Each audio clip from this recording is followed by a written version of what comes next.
যাদের হাতে আইএসএফ এর কর্মী নিহত হয়েছিল সে আজকে আইএসএফ এর নেতা। এই হচ্ছে পীরজাদার আদর্শ। যারা নিজেদের পীরজাদা হিসেবে দাবি করে, আমার এখানে আস্তে আস্তে মনে পড়ছিল 2023-এর পঞ্চায়েত নির্বাচনে আইএসএফ এর একজন কর্মী নিহত হয়েছিল। প্রধান অভিযুক্তর নাম ছিল আরাবুল ইসলাম।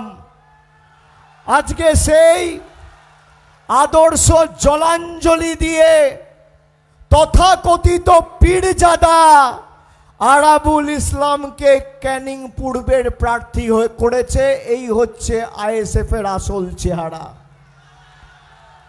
আমার এখনো মনে আছে, 2.5-3 বছর হয়নি, আইএসএফ এর কর্মীরা যারা এই বিজেপির বি টিম মীর জাফর গদ্দারদের হয়ে মাঠে ময়দানে লড়াই করেছিলেন, যাদের হাতে আইএসএফ এর কর্মী নিহত হয়েছিল সে আজকে আইএসএফ এর নেতা। এই হচ্ছে পীরজাদার আদর্শ।